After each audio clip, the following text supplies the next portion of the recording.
제가 볼 때는 괜찮을 수도 있죠. 저는 더 심한데요 뭐 이러면서 일단 그거를 좀 먼저 좀 생각을 하셔야 돼요. 모든 의사가 모두 다 똑같은 방식으로 똑같이 수술을 하지는 않는다.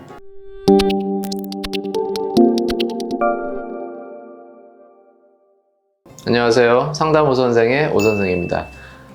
오늘 여러분들께 말씀드릴 내용은 하안검 수술 후 눈 크기가 작아지는 그런 부작용에 대한 내용입니다. 하안검 수술도 일종의 눈성형으로 볼 수가 있죠. 그래서 눈 아래쪽을 이제 수술하는 부분이기 때문에 눈 크기가 작아진다든지 뭐 눈 모양이 바뀐다든지 이런 부분에 대한 걱정도 하실 수가 있는데요. 일단 제목 그대로 눈 크기가 작아지는 부작용에 대해서 먼저 말씀을 드리면, 하안검 수술을 하고 단순히 하안검 수술 과정에서 이렇게 눈 크기가 작아졌다기보다는 우리가 이제 외안각 고정이라는 수술을 하거든요. 하안검 수술 안에 있는 보통 근육을 당겨서 이 바깥쪽 뼈에 있는 골막에 이렇게 당겨주는, 눈 밑을 좀 팽팽하게 당겨주는 수술이죠.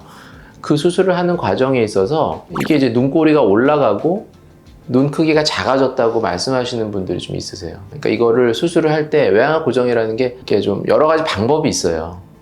그냥 한 가지만 있는 게 아니고 그 근육의 어느 부분을 당겨서 어느 위치에 고정하느냐, 이거에 따라서 차이가 있을 수 있겠죠. 또 이 눈꼬리를 이루는 이 부분을 직접 이렇게 당겨가지고 이렇게 고정을 했다고 하면 당연히 눈꼬리가 올라가겠죠. 그래서 하안검 수술을 할 때 어떤 방식으로 수술을 하느냐에 따라서, 엄밀히 말해 눈 크기가 작아진다는 거는 바깥쪽을 말하는 거죠. 이 눈꼬리가 이렇게 올라가는 이런 일이 생기는 경우들이 있어요. 실제로 그런 수술을 받으셔서 이렇게 눈 크기가 작아져서 상담을 오신 분들도 계시고, 하안검이라고 해서 눈 밑을 수술하지만 다 똑같은 방식으로 수술하진 않거든요. 일단 그거를 좀 먼저 좀 생각을 하셔야 돼요.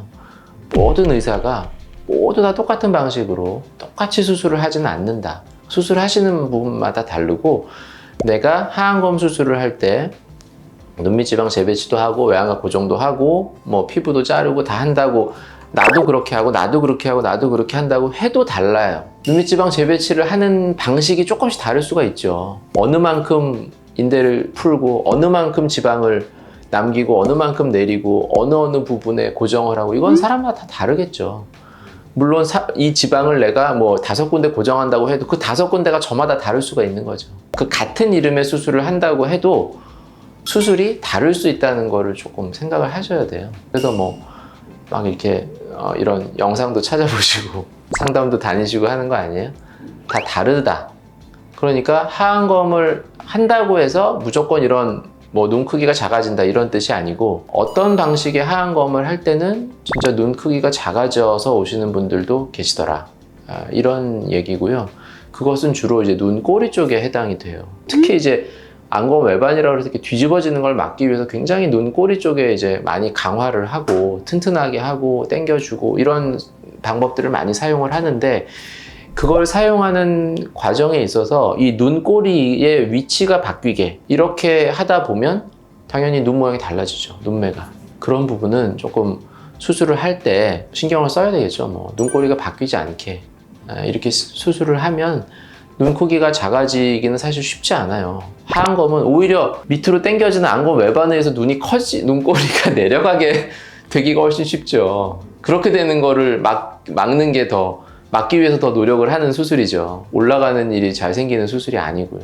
그러니까 그 안검 외반을 막기 위해서 그런지는 모르지만 굉장히 눈꼬리를 많이 당기고 많이 올리고 이런 방식으로 했을 때 이렇게 눈 크기가 작아지는 일들이 생길 수도 있더라. 이런 일이 생기면 이제 교정을 좀 해야 되겠죠. 교정이란 거는 뭐 묶어놓은 부분들이 있으면 다 풀고 조직들 다 박리를 해서 뭐 근육, 피부, 지방 다 풀어서 원래 위치에다가 만든 다음에 다시 그거를 하나씩 다시 맞는 위치로 다시 배열을 해서 이제 고정을 하고 이런 방식으로 수술을 진행하게 되고요. 이런 경우도 있을 수는 있어요. 이 눈 밑이 너무 이렇게 늘어져 있는 경우에는 아예 이 눈 밑에 이 피부 자체를 가장자리까지 같이 포함해서 아예 잘라버리는 일도 있어요. 이게 너무 이렇게 눈이 뜬다, 아주 연세 많고 뭐 이런 경우에 해당될 수 있지만, 아예 이렇게 뜨는 경우에 여기를 그냥 피부를 잘라서 그냥 이렇게 확 당겨버리는 경우도 있거든요. 그런 경우는 사전에 이제 말씀을 드리겠죠. 눈매가 이렇게 될 거다. 그런 경우는 얘기가 좀 다르지만, 일반적인 우리가 하안검 수술을 할 때는 이제 그런 방식으로 재수술을 통해서 좀 교정을 할 수도 있다. 그렇죠. 우리가 있죠. 근데 그거는 실제 오시는 분들이 있어요.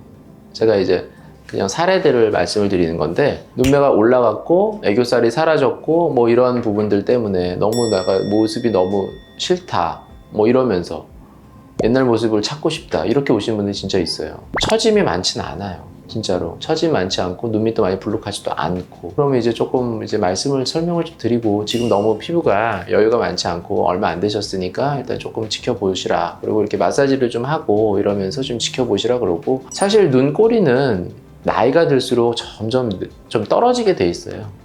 10년, 20년, 뭐 되게 오랜 기간에 걸쳐서 서서히 내려가거든요. 시간이 지나면서 조금씩 내려가는 느낌이 들 수는 있어요. 특히 이제 젊은 층에서 왜 뒤트임이라는 수술 한다 그랬잖아요. 뒤트임을 할 때 눈꼬리가 좀 특히나 이렇게 올라가신 분들은 이거를 이렇게 터서 이렇게 내리고 싶어 한단 말이에요. 눈도 커 보이고 뭔가 순해 보이고 그런 느낌을 원해서. 근데 사실 뒤트임을 조금 뭐 반대랄까? 조금 찬성하지 않는 이런 그 분들도 계시는데, 그런 분들의 어떤 주장 중에 하나는 나이가 들수록 점점 내려간다는 거예요. 이게 뒤를 터서 이렇게 벌려놓으면 당장은 괜찮지만 그 사람도 결국은 나이를 먹잖아요. 결국 중년이 되고 노년이 되고 점점 나이를 먹잖아요. 그럼 지금 젊을 때 지금 모습은 괜찮죠. 나중에 나이 들면 이게 더 이렇게 심해질 거라는 거죠. 근데 그것까지도 충분히 다 고지를 하고 이렇게 그래도 뭐 원해서 내가 하는 사람도 있을 수 있지만, 그냥 의사 입장에서 내가 그렇게 될 거를 뻔히 아는 수술을 못 하겠다 뭐 이런 분들도 계시는 거거든요. 그래서 그만큼 이제 시간이 지나면서 흐름에 따라서 뒤쪽은 조금씩 내려가는 느낌이 있기 때문에 일단은 정도가 심하지 않으면 조금 기다려 보시라고 하고, 다른 부분들이 좀 같이 심하면 하안검 재수술까지 할 수도 있겠지만 그 정도가 아니시라면 일단은 한번 보시라고는 하죠. 근데 이 성형수술이라는 거는 사실 본인의 만족을 위해서 하는 거잖아요. 그러니까 제가 볼 때는 괜찮을 수도 있죠. 저는 더 심한데요 뭐 이러면서 그래도 원하시면 하는 거예요.